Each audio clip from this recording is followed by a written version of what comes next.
আমার নাম রামকৃষ্ণ, আমি ফিজিওথেরাপি ছাত্র।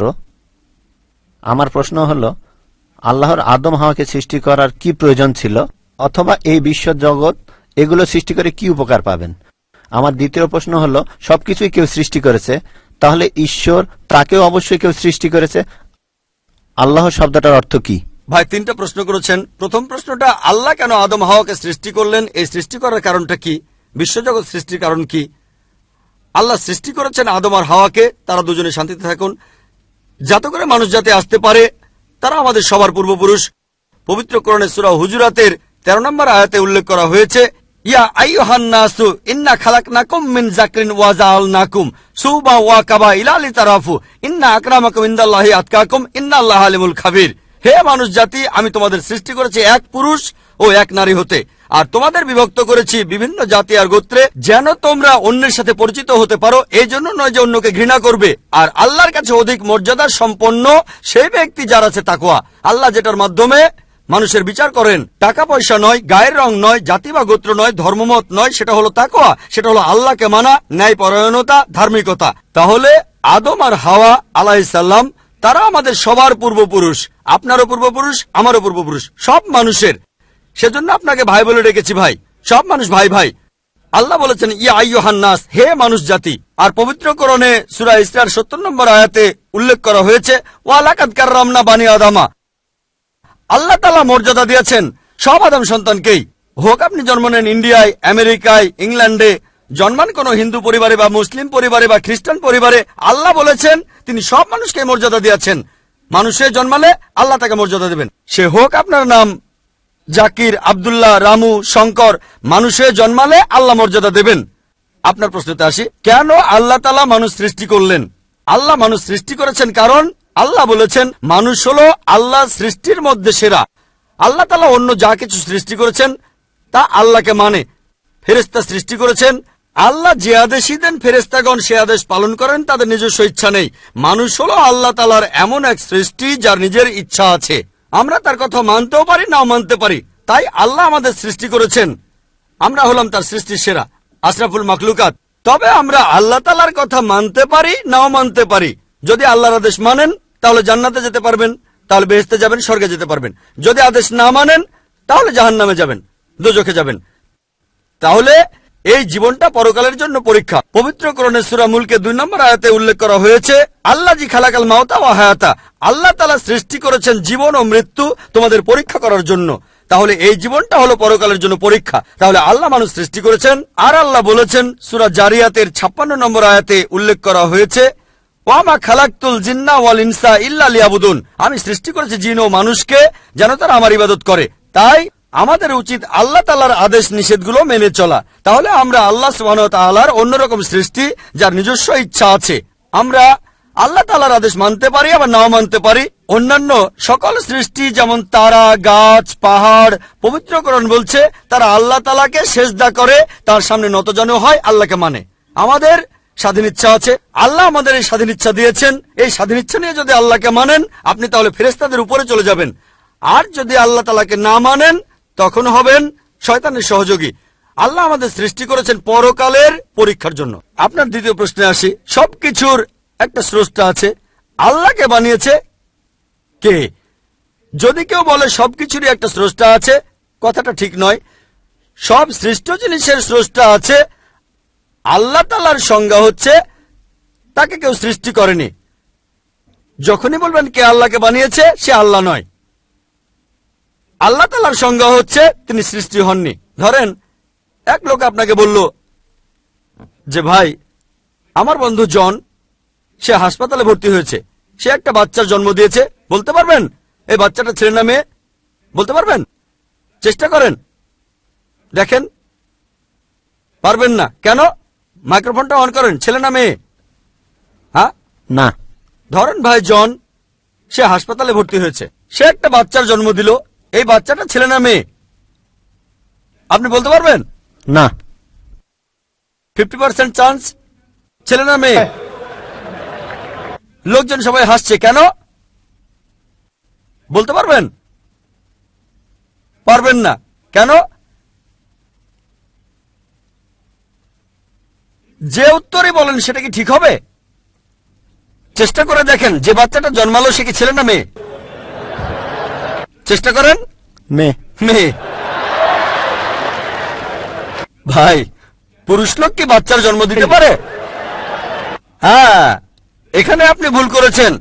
একইভাবে ভুল করেছেন যখন বললেন কে আল্লাহকে বানিয়েছে। পুরুষ লোক কোনো বাচ্চার জন্ম দিতে পারে না, তাহলে তো মেয়ে বা ছেলে হওয়ার প্রশ্নই আসে না। এখন কি আপনি বুঝতে পেরেছেন? বুঝতে পেরেছেন, এই তো ভালো। পুরুষ লোক কোনো বাচ্চার জন্ম দিতে পারে না, তাহলে তো ছেলে বা মেয়ে হওয়ার কোনো প্রশ্নই আসে না। যখন প্রশ্ন করলেন কে আল্লাহকে সৃষ্টি করেছে, আল্লাহর সংজ্ঞা হচ্ছে, ঈশ্বরের সংজ্ঞা হচ্ছে তিনি সৃষ্টি হননি। যখনই বলবেন কে আল্লাহকে বানিয়েছে, সে আল্লাহ নয়। ওয়ালাম ইয়াকুল্লাহু কুফুয়ান আহাদ, তার সমতুল্য কেউ নেই। এবারে আপনার শেষ প্রশ্নটাতে আসে, আল্লাহ কে? আল্লাহ কে? সবচেয়ে সেরা সংজ্ঞাটা আছে পবিত্র কোরআনে সূরা ইখলাসে 1 নম্বর থেকে 4 নম্বর আয়াতে উল্লেখ করা হয়েছে। এখানে বলা হয়েছে যে কুল হুয়াল্লাহু আহাদ, বলো তিনি আল্লাহ এক, অদ্বিতীয়। আল্লাহুস সামাদ, তিনি অবিনশ্বর, চিরস্থায়ী। লাম ইয়ালিদ ওয়া লাম ইউলাদ, তিনি জন্ম নেননি, কাউকে জন্ম দেননি। ওয়া লাম ইয়াকুল্লাহু কুফুয়ান আহাদ, তার সমতুল্য কেউ নেই। এই হলো 4 লাইনের সংজ্ঞা আল্লাহ সুবহানাহু ওয়া তাআলার। যদি কোনো মানুষ, যদি কেউ বলে যে অমুক লোকটা আল্লাহ, সেই লোক যদি এই 4টা শর্ত পূরণ করতে পারে, আমাদের মুসলিমদের কোনো আপত্তি থাকবে না সেই লোককে আল্লাহ বলে মেনে নিতে। 4 লাইনের সংজ্ঞা, এটাই হলো ধর্মের লিটমাস টেস্ট। আল্লাহ তাআলার সংজ্ঞা প্রথমটা হলো কুল হুয়াল্লাহু আহাদ, বলো তিনি আল্লাহ এক, অদ্বিতীয়। আল্লাহুস সামাদ, আল্লাহ অবিনশ্বর, চিরস্থায়ী। লাম ইয়ালিদ ওয়া লাম ইউলাদ, তিনি জন্ম নেননি, কাউকে জন্ম দেননি। ওয়া লাম ইয়াকুল্লাহু কুফুয়ান আহাদ, তার সমতুল্য কেউ নেই। যদি হিন্দু ধর্মগ্রন্থগুলো পড়েন, সেখানেও একই রকম কথা বলা হয়েছে। কুল হুয়াল্লাহু আহাদ, এটা পাবেন আপনাদের ছান্দোগ্য উপনিষদে 6 নম্বর অধ্যায় 2য় অনুচ্ছেদের 1ম পরিচ্ছেদে। এক্কামে বিদ্বিতীয়াম, ঈশ্বর মাত্র একজন, দ্বিতীয় কেউ নেই। দ্বিতীয় টেস্ট আল্লাহুস সামাদ, আল্লাহ অবিনশ্বর, চিরস্থায়ী। ভগবত গীতা 10 অধ্যায়ে 3 অনুচ্ছেদ বলছে, আমাকে বলা হয় এই বিশ্ব জগতের প্রভু, আমি জন্ম নেইনি, কোনো শুরু নেই। তৃতীয় টেস্ট লাম ইয়ালিদ ওয়া লাম ইউলাদ, তিনি জন্ম নেননি, কাউকে জন্ম দেননি। আর শ্বেতাক্ষেত্র উপনিষদে আছে 6 নম্বর অধ্যায়ের 9 অনুচ্ছেদে, নাচাই সাকাসিজ জানিতা নাচা দীপা, ঈশ্বরের কোনো প্রভু নেই, তার কোনো বাবা মা নেই। মহান ঈশ্বরের কোনো বাবা নেই, তার কোনো মা নেই। তারপর ওয়ালাম ইয়াকুল্লাহু কুফুয়ান আহাদ, তার সমতুল্য কেউ নেই। আর শ্বেতাক্ষেত্র উপনিষদে বলা হয়েছে 4 নম্বর অধ্যায়ের 19 অনুচ্ছেদে আছে। এছাড়াও যজুর্বেদ 32 অধ্যায়ের 3 অনুচ্ছেদে বলা হয়েছে, নাতাস্তি প্রতিমা আস্তি, মহান ঈশ্বরের কোনো প্রতিমা নেই, কোনো মূর্তি নেই, কোনো ছবি নেই, কোনো ফটোগ্রাফ নেই, কোনো ভাস্কর্য নেই। এটা কে বলেছে? যজুর্বেদ 32 অধ্যায় 3য় অনুচ্ছেদ বলেছে একই কথা, ওয়ালাম ইয়াকুল্লাহু কুফুয়ান আহাদ। যদি কেউ বলে যে অমুক লোকটা হচ্ছে আল্লাহ, যদি সেই লোকে 4টা শর্ত পূরণ করে, আমরা মুসলিমরা কোন রকম আপত্তি ছাড়াই সেই লোককে আল্লাহ বলে মেনে নেব। যেমন ধরেন, কিছু লোক বলে ভগবান রজনীশ হলেন মহান ঈশ্বর। একবার প্রশ্নোত্তর পর্বে এক হিন্দু আমাকে বলেছিলেন, আমরা ভগবান রজনীশকে ঈশ্বর বলে মানি না। আমি কখনোই বলিনি হিন্দুরা ভগবান রজনীশকে ঈশ্বর বলে মানে। আমি বলেছি কিছু লোক তাকে ঈশ্বর বলে মানে। আসুন দেখি রজনীশকে আমরা টেস্ট করি। প্রথম টেস্ট হলো কুল হুয়াল্লাহু আহাদ, বলো তিনি আল্লাহ এক, অদ্বিতীয়। রজনীশ কি এক, অদ্বিতীয়? সেই কি একমাত্র লোক যে নিজেকে ঈশ্বর দাবি করেছে? এরকম অনেক মানুষই ছিল, আর এই দেশে হাজার হাজার লোক নিজেকে ঈশ্বর দাবি করেছে। রজনীশ একমাত্র নয়। তবে রজনীশ ভক্তরা বলে না না, উনি একটু আলাদা। এবারে পরের টেস্টে দেখি। আল্লাহুস সামাদ, আল্লাহ অবিনশ্বর, চিরস্থায়ী। রজনীশ কি অবিনশ্বর, চিরস্থায়ী? আমরা তার জীবনী থেকে জানি, তার আত্মজীবনী থেকে। রজনীশ ভুগছিলেন অ্যাজমা, ডায়াবেটিস আর পিঠের ব্যথায়। চিন্তা করেন, মহান ঈশ্বরের হয়েছে অ্যাজমা, ডায়াবেটিস, পিঠের ব্যথা। তৃতীয় টেস্ট লাম ইয়ালিদ ওয়া লাম ইউলাদ, তিনি জন্ম নেননি, কাউকে জন্ম দেননি। ভগবান রজনীশ জন্মেছিলেন মধ্যপ্রদেশে, তার বাবা মাও ছিলেন। 1981 সালে তিনি আমেরিকায় গেলেন, ইউএসএ। তখন হাজারো আমেরিকান তার ভক্ত হয়ে গেল। তারপর আমেরিকার অরিগন প্রদেশে তিনি বানালেন একটা সেন্টার, আর তার নাম দিলেন রজনীশপুরম, তার গ্রাম। পরবর্তীতে আমেরিকান সরকার তাকে অ্যারেস্ট করে কারাবন্দী করে রাখলো। রজনীশ বলতো যে আমেরিকান সরকার তাকে স্লো পয়জনিং করেছে। চিন্তা করেন, মহান ঈশ্বরকে স্লো পয়জনিং করা হয়েছে। 1985 সালে আমেরিকান সরকার তাকে বের করে দিলে সে ইন্ডিয়ায় চলে আসে। তারপর এখানে পুনায় সে আরেকটা সেন্টার খুললো, আর তার নাম দেওয়া হলো ওশো কমিউন। যদি রজনীশের সমাধির কাছে কখনো যান, তার সমাধির উপরে লেখা আছে ভগবান রজনীশ ওশো। কখনো জন্মাননি, কখনো মরেননি, তবে পৃথিবীতে ভ্রমণ করেছেন 1931 সালের 11 ডিসেম্বর থেকে 1990 সালের 31 জানুয়ারি পর্যন্ত। কখনো জন্মাননি, কখনো মরেননি, তবে পৃথিবীতে ভ্রমণ করেছেন 1931 সালের 11 ডিসেম্বর থেকে 1990 সালের 31 জানুয়ারি পর্যন্ত তার সমাধিতে এটা লিখতে ভুলে গেছে যে পৃথিবীর 21টা দেশ তাকে ভিসা দেয়নি। মহান ঈশ্বর আসলেন এই পৃথিবীতে পৃথিবী ঘোরার জন্য, বিভিন্ন দেশে যাওয়ার জন্য তার নাকি ভিসাও লাগে। তখন গ্রিসের আর্কবিশপ বলেছিলেন, যদি রজনীশকে এই দেশ থেকে তাড়িয়ে না দেওয়া হয়, আগে তার ঘর পোড়াবো, তারপর ভক্তদের ঘর পোড়াবো। শেষ টেস্ট ওয়ালাম ইয়াকুল্লাহু কুফুয়ান আহাদ। পরীক্ষাটা এতই কঠিন যে একমাত্র আল্লাহ ছাড়া কেউই পাশ করবে না।